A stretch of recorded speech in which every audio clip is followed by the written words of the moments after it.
how do you know what product you should sell, right? As an influencer. What they're doing for you is they're paying Google for ads. It's a great way to get started if you have no money, right?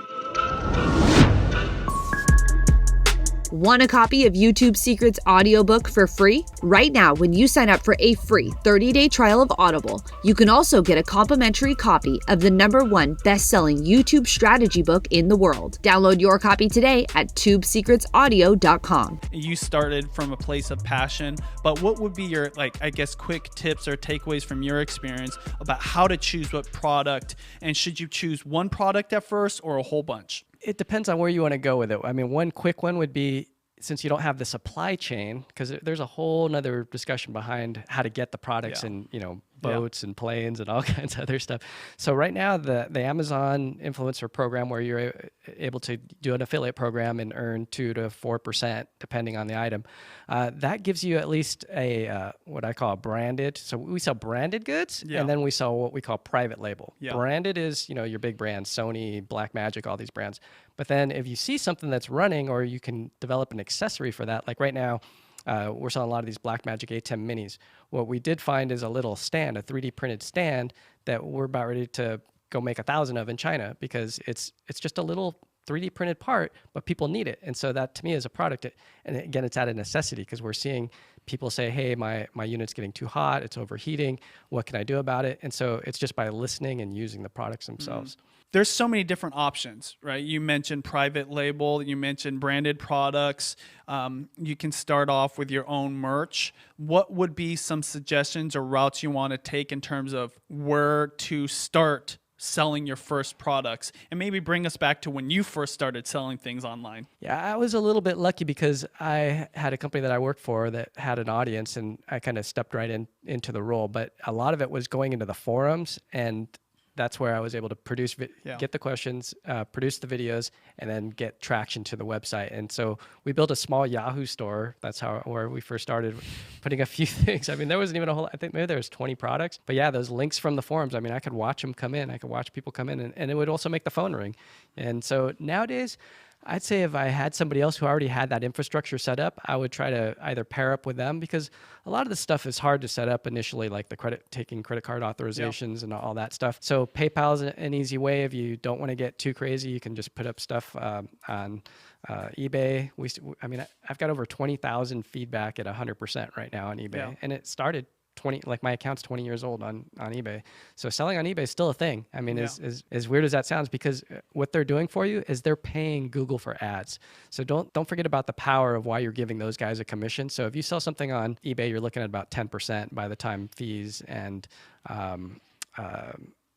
so eBay has their fees, and then PayPal has their fees. Yeah. So you're looking at 10%. Amazon, you're looking at 8 to 12, maybe even 15% commission that they'll take. But they're running ads for you. So if I was just looking at the CNN, poll results, and I was getting hit with ads for Blackmagic cameras, I was like, oh, that's why we give them that much, because they're going to serve up those ads for you, which is super powerful, because they're running them.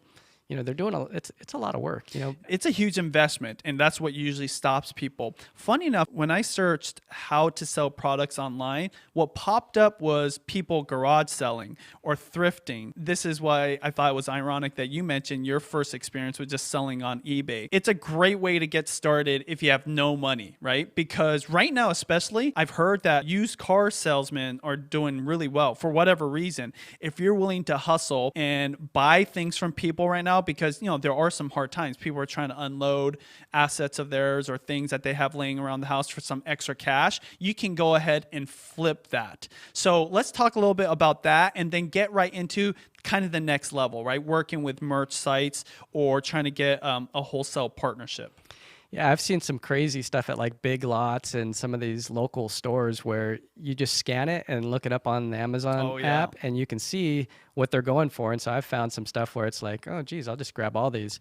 I mean, the holy grail is when you can buy stuff again and again, and you're getting greater than, I'd say, 25% margins. I mean, more like in a perfect world, you're doubling your money. Like they call that a keystone, is when you double your money. And that's a great place to be in.